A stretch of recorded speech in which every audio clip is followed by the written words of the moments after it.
The Bills make me wanna shout. Kick your heels up and shout. Throw your hands up and shout. Throw your head back. But I'd be the action-packed one this morning, Boyd Green. All right. Welcome aboard. Time to talk all things Bills football. Today's broadcast brought to you by our friends at Cam's Pizzeria. It's the Manchild Show with Boyd Green Digital at MC Show Digital. Don't forget to like our video. Also subscribe by hitting the little subscribe button. We'd love for you to be part of our community as we continue to give things away. Next thing going out the door, Boyd Green, we'll have a special announcement coming early next week, is a beautiful driver, a Cleveland driver, compliments of our friends at Play It Again Sports. So learn how to win it. It's easy. Just subscribe to our channel. We're going to set another threshold, and you can walk out the door with a $400 never used brand new golf driver, baby. Knock it down the fairway straight, an extra 10, 15, maybe 100 yards if you're playing one of those 1960s, persimmon woods like my old pal Bud Poliquin used to play on the golf course. All right, time to talk Bills football. Let's bring him in. He's our Bills insider, and his name is Anthony Prohaska with Cover One. What's up, Anthony? How are you? I'm good. How are you? And thank you for having me again on this Thursday. I realized it the first time, and I've never had a good segue for it. We had a Play It Again Sports near one of the major malls here in Buffalo. I got my first baseball mitt from there when I was a kid. I always remember the logo with the orange and the purple O, because when I was a little kid, I thought it was a donut, and I thought it was a donut shop, and it was not. And I got my first baseball mitt there. So yeah, shout out to Play It Again Sports. And did you keep it for many, many years? Was it? I still have it. You still have your Play It Again I still have my You didn't first trade mitt. it back in? No, I got that. No, because I went from that mitt to my brother had gotten a mitt, or no, my dad had gotten a mitt because he was doing some kind of like baseball thing as an adult. And then he got hurt and stopped. So I took his mitt and so essentially like, free on you. Like my dad used it like twice. And so I essentially got that brand new mitt. Yeah. I still have my mom, typical, like my mom has it in the basement somewhere with all my little like knickknacks from when I was a little kid. Yeah. I have that first Play It Again mitt. Well, that's beautiful. Well, let's just sort of address the obvious elephant in the room here. No, let's spend a lot of time recapping the No, game. that's not. That's no, what I want to do, guys. Anthony. Let's get into every minutia and detail because the Buffalo Bills take down the New York Jets. Go ahead, boy. Yes, Your first yes, question. so- I have many questions. Oh, that's great to hear. So Well. the mitts that Anthony used to beat my Jets over the weekend, that is quite used, which they were able to do, quite frankly. So without further ado, Anthony, I don't have a question. I just have, it's time to crown the Buffalo Bills. You want to crown them? Then crown their. You're the AFC East champs. You're going to win every game. Blowout. It's Super Bowl year. It's all do that. Buffalo Bills. Put the jinx Mafia. on him now. He's There trying to you go. reverse jinx you. He is trying to put the jinx. I So see right through this. congratulations. No, how dare Genuine, you? heartfelt. It's How all yours, dare bud. you? All yours. Dare you put this kind of reverse juju into the air to try and curse this team? The year of And Buffalo. I see right through you. But yeah, it was it was a rough game if you're a Jets fan. We talked about it a bit. I really didn't see it going that way. I thought the Jets would be able, despite the fact that it's really Garrett Wilson and not much else from a pass catching standpoint, and the pass wasn't as much of a threat. I thought the Jets would be able to move the ball on the ground a little bit, and then that would lead to some things through the air and just the Bills had a really good game plan. They had a lot of run blitzes called. They were bringing the corners. They were changing numbers in the box. That tied into some creativity on, passing down in distances. And Fields finishes, like 3 of 12.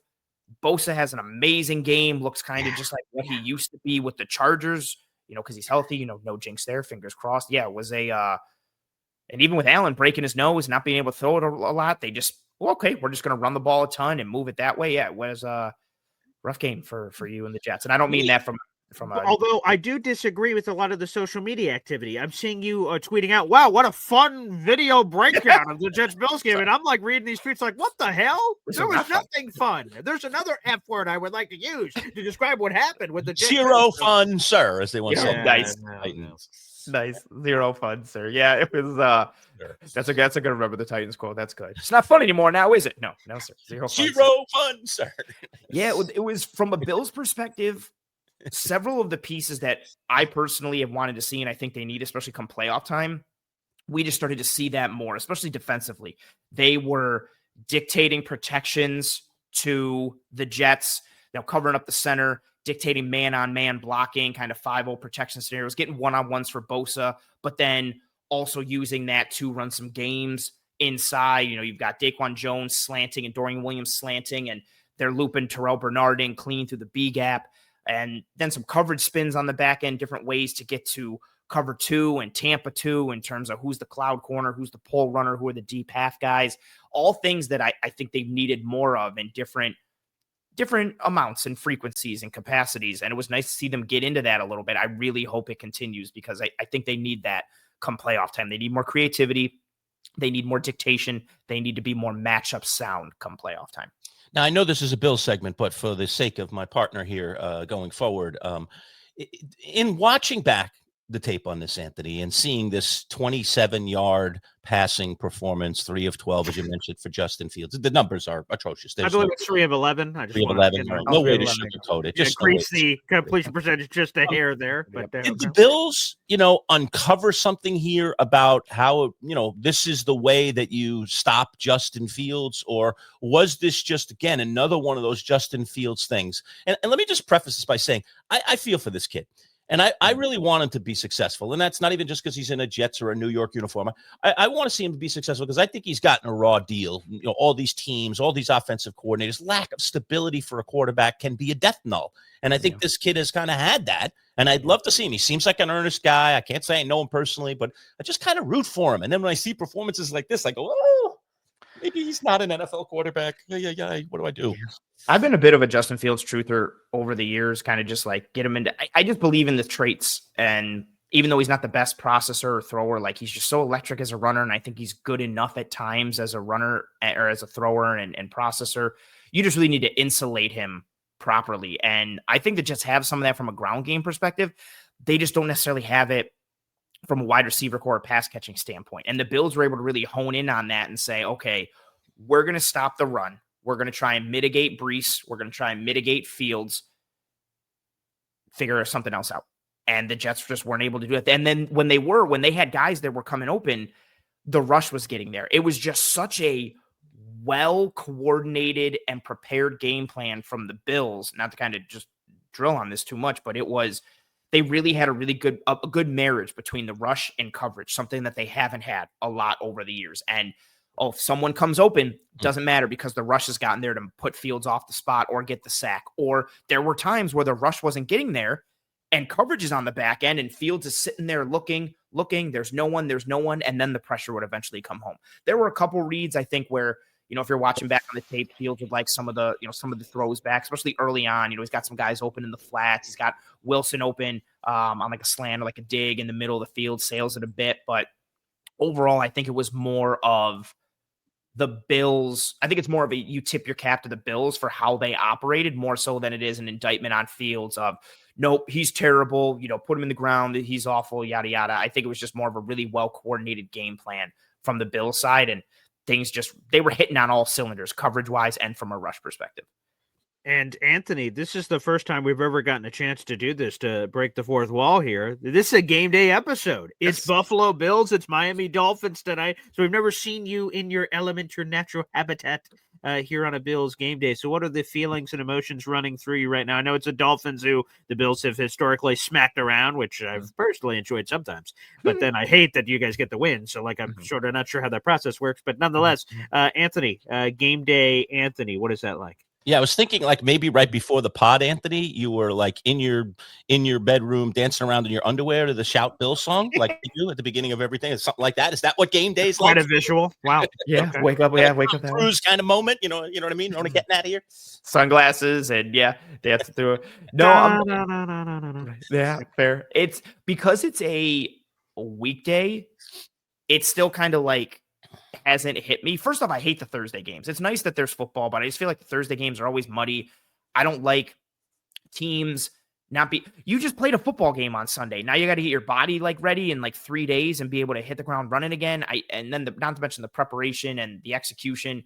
So I don't like Thursday games in general, but no, with it being a work day, I'm going to throw them all out of whack. I forgot that they played on Thursday until it was a couple days ago. And then one of the guys from Cover One reminded me, and we've had condensed schedules and figure things out. So no, it's kind of unfortunately a bit of a regular day as usual. But in the back of my mind, I am thinking about it. And regular game day Anthony is just very superstitious, very paranoid. I don't care who the Bills are playing. I'm always worried that something bad could happen and they could lose at any moment. So that's starting to creep into my brain the more it goes forward.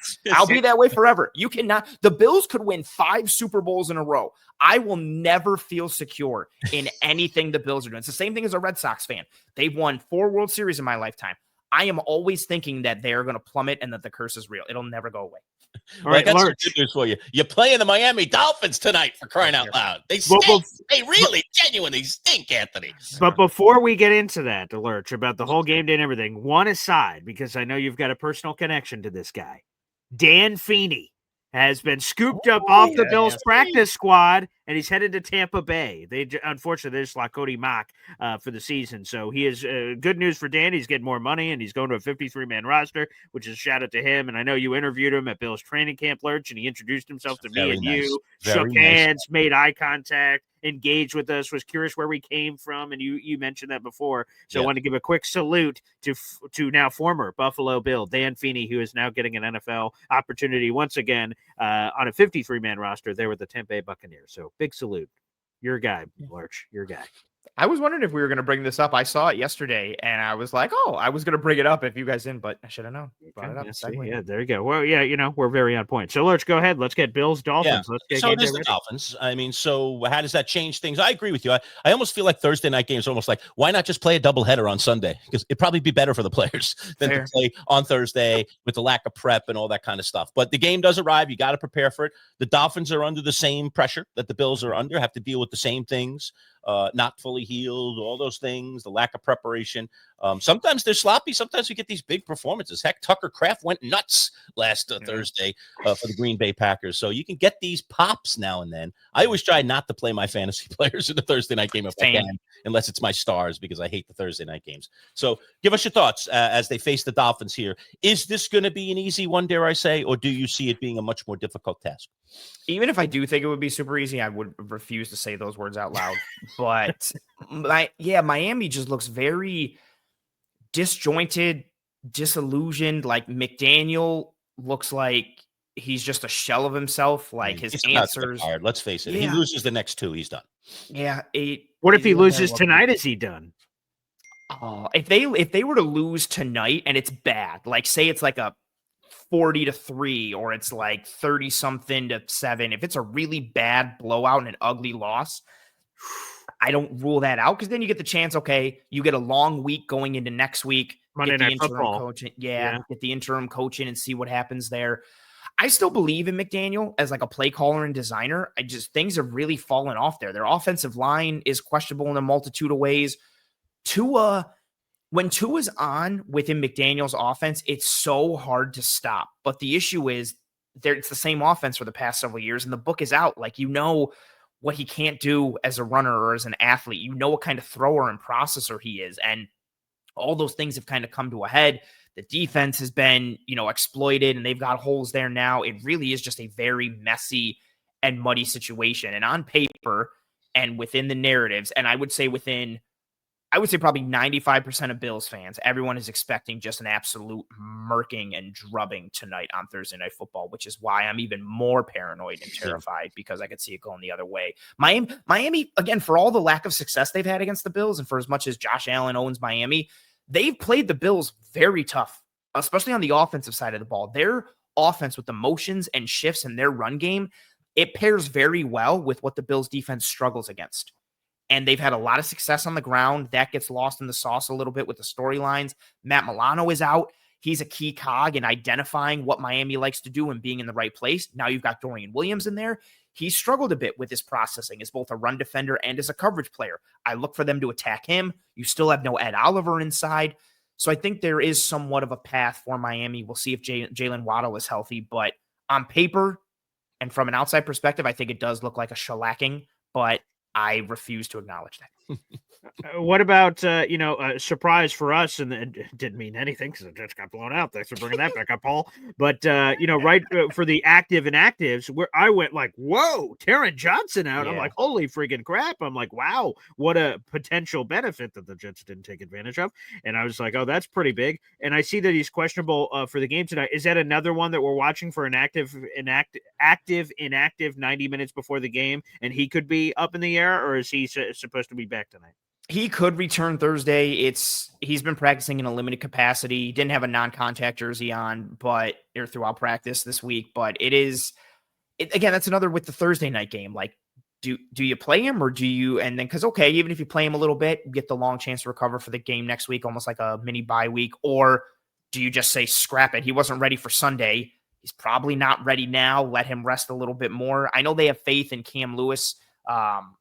As their backup nickel, and he played admirably against the Jets. Is he honestly admirably is probably even a little too low. He plays well when he has to step in for Taron, but he's also questionable to play on Thursday Night Football tonight. So how do they feel about that? Is it Jamarcus Ingram who's going in the backup nickel spot? Do they try to work into safety somewhere else? Like, what do they try to do? I think that's another spot to keep an eye on in general in terms of messiness and muddiness, because Taron Johnson is very important.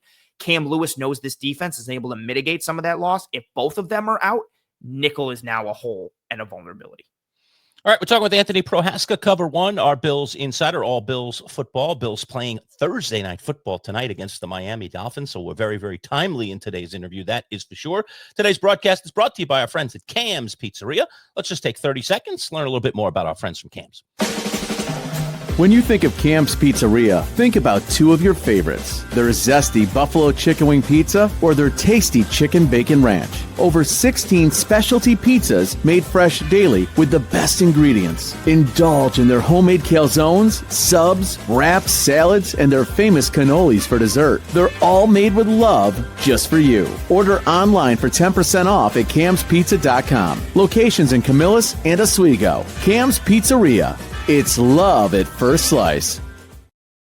Talking with Cover One's Anthony Prohaska. It's our Bills Insider segment. Bills are getting ready for the Miami Dolphins Thursday Night Football. Manchild, along with Boy Green, at MC Show Digital. Don't forget, like our video. Also hit the thumbs up like, and also hit the subscribe button. We'd love to be part of our family. Getting ready to give away another huge prize, that David Tyree, the catch, going out the door, Boy Green. That one's already ready to set sail. Next up, a beautiful golf driver, courtesy of our friends at Play It Again Sports. It's a Cleveland, nice driver with the head cover and the plastic still on the head. Unused, not used gear, coming from our friends at Play It Again. So can I use that subscribe to be part of that? What is that? Can I use that at the mini golf course? That's normally where I'm playing my golf. Can I no. Putting with a driver, never a good idea unless your putter snaps on the course or something. So okay. Your lack of golf knowledge again coming through. Anthony, you much of a music guy at all? You plug into music? Is music part of your life? A strong part of your life? Yeah, I would say so. Okay. I think next week, Boy Green, instead of opening with the Bills shout theme, which we tend to do, which we hate. Yeah, it sucks. Yeah. Right. Yeah. Let's replace I don't think it sucks, but yeah, it's you got to change things up once in a while. Yeah, I think next week, Stevie Wonder, Superstitious. That's what we ought to start with. In honor of Anthony's superstitions, because I think he's going to have no problems tonight. They're going to be fine. Stop it. I don't know why we keep. You know what? You're right. They're not going to have zero problems. They're going to crush them. They're going to create them. Destroy them. 100-0. Yeah. There you go. Nice. Let's talk about injuries next, Anthony. How did the Bills come out of this one with the Jets? I mean, obviously on the scoreboard very well. Did they come out clean in terms of injuries? Anything significant to report for the Thursday night game tonight? You got Allen working back from that broken nose. So kind of just seeing he was wearing a visor in practice. It looks like he might be staying with that visor. We'll kind of see what happens in that regard, and just overall, like, how does it affect him, breathing, vision, all that kind of stuff from that broken nose perspective. We talked a little bit about Taron Johnson, quad injury for him. He's questionable, but got in some limited work this week. Tried to go last week, had a bit of a limp, was kind of non-contact and iffy throughout the rest of the week. So he's made progress, but with it being a Thursday night game, again, muddy and wonky. His backup, Cam Lewis, who played well against the Jets, he is also questionable, shoulder injury for him. And then the two big ones, I think, really overall, Ed Oliver still being out, Matt Milano being out. So now you've got Dorian Williams stepping in for Matt Milano, which he did last year for a majority of the season when Milano was hurt, but he's still progressing as a player and will get lost with his eyes and with his processing at times, but strong, long, athletic, good as a run defender. But Miami's offense, in terms of how they shift in motion and lead with misdirection and manipulate you, can cause a problem for run fits as well. So we'll see kind of what he does there. And then really it's just a lot of guys from there, the kind of more of the depth guys that are still kind of out. Trey White came back last week, played well, looks to be playing again tonight on Thursday, which is nice to see. And then, I think that's really it from an injury perspective. Double dip question here. Number one, did Christian, because I heard Bills fans talk about this throughout the week, and analysts for that matter, Christian Benford, did he shadow Garrett Wilson in the last game exclusively? I think from all the time I had, I feel like there were a couple reps where Wilson was matched up on other guys. And even if, like, when Benford would be there, it wasn't straight up man. Like, there would be zone and then Wilson's going somewhere else. What they did do that was interesting, though, is they had several like one double or like bracket situations on Garrett Wilson where you'd have like, whether it was Benford and the safeties helping on the inside, or they even had a nice trap coverage where it presented like it was man. Wilson was in the slot. Cam Lewis was on him with inside leverage. And so Cam's playing him inside. Garrett Wilson runs like a 10-yard out. Benford is covering the outside receiver man for man. He gets that out call, peels off, and then traps Garrett Wilson. So they doubled him in a variety of ways, gave him some extra attention. It wasn't just a complete Benford shadow job. There were other guys on him, or Benford would be on him in zone, and they left him to zone. But they did give him some extra attention, which was cool. Yeah, because my quick follow-up was going to be, because obviously Tyreek Hill, normally without all the extra hoopla that's involved, he is a dangerous player that you have to know where he is. And he does the weird formations where he sort of like hides and he gets with his knees bent. You're like, well, where the hell did he go? And then he does these quick jets out of the backfield and stuff. So and they're in the division, so I'm sure the Bills have had to deal with this before, obviously. What's their normal modus operandi with Tyreek Hill? Do they double him? Do they shade coverage? Do they bracket? Like, what do they do with Tyreek Hill to try, because it's hard to stop him completely, but to try to contain and sort of marginalize what he brings to the table? They really just do a lot of coverage variations on the back end. Like you'll get cover 2 against him, so they can have somebody underneath as a cloud and then defender over the top. They'll play the quarters, they'll play cover 6, but they've had a lot of heavy games with cover 1, cover 3. So they'll play man, they'll go single against him. There's no real one tried and true thing. They like to vary the coverages that they lean into and disguise them as much as possible and flip. And so you'll get, especially if it's, Benford and Trey White, you'll get Tyreek Hill on Trey White's side. You'll get Tyreek Hill on Christian Benford's side. They're not going to, especially they play man, but not a ton of it. So it's not like a travel situation. Benford will play both sides at corner at times, but it's not just a pure travel down and distance there or situation like that. I think Waddle's the key one to keep an eye on too. If Waddle is out, kind of changes that threat. When you have to account for both Waddle and Tyreek Hill, it changes the coverage structure even more. But if it's just Tyreek out there, maybe you're able to funnel a little bit more and give him some extra attention, kind of like with what the Bills did Wilson. But traditionally, it's just been more too high coverage structures over the top to kind of put a cap on everything, keep everything in front of you, and be able to rally and tackle if the ball is completed. Well, listen, Mr. Superstitious, as a Giant fan, and you can see I'm all Giant geared up today, I would like your schedule instead of mine. Can we switch schedules? Because 4 out of 5 games at home to start the season. And arguably these 4, including the one they just played against the Jets, based on what we know at this point and what we know from, say, last year, is among the easiest teams in all of the NFL. We have the Jets on the road. Then you come home. Tonight, you've got the Dolphins at Highmark. Then the New Orleans Saints, who many have argued is indeed the worst team in the NFL, also at Highmark. And then you've got the New England Patriots, who will likely come limping in. I know it's a division game, but come on. I mean, this is primo. I feel like you should get out the Barca Lounger, put up your feet, and relax for a while. It sounds like a 6-0 is on the horizon here, pal. First of all, how dare you? Second of all, yeah, potentially it could be. I think it is an easy schedule. Let's talk about it. From a win percentage standpoint, I think you look at it, especially if you're not superstitious and you're just a regular person who views things as they are. It looks like a light schedule, especially early on. And what also helps with it being a little lighter in theory early on, with Michael Hoyt being suspended and Larry Ogunjobi being suspended, it kind of makes your reliance on those guys a little less. And then when your schedule does toughen up a bit, especially after the bye week, you've got Kansas City, Miami again, but then Tampa Bay, Houston, Pittsburgh, Cincinnati, New England, Cleveland, Philly, and then the Jets again. So it does kind of thicken up a bit. And then to play devil's advocate of having all the early, home games early on, you're on the road for a lot of that back end of the schedule when guys are more banged up, guys are trying to work through different things. Everybody's hurt at that point. So now you got more travel. So I think there's some pros and cons to everything. But overall, to your point, yeah, I do think it looks light, and it's nice to kind of have that early on, playing devil's advocate to kind of get everybody on the same page, start to really work everything in, find your identity as a team against some of the, not as strong teams in the league. I'm interested to see that Atlanta game before the bye week, though. I think that'll be a fun one. In Atlanta, Monday Night Football, they can do some fun things. But yeah, on paper, it does look like a pretty advantageous schedule for the Bills. Advantageous. What a fun Nice. word to use. So, but let me ask you this, Anthony. The Bills are this established beast. You don't want to admit to it. I try to bring up the 17-year playoff drag. You're like, yeah, let's talk more about that. But no, I don't want to talk about that either. That's also true. Okay, great. Then we'll stay exactly where we are. They've won 5 straight division titles, and the playoffs have been a foregone conclusion for the Buffalo Bills. So it's basically this regular season, just, hey, let's try to keep as many people healthy and just get to the playoffs and be ready for that moment, because that's what is really going to rev the engine here for Bills Mafia and determine the success or failures of this season.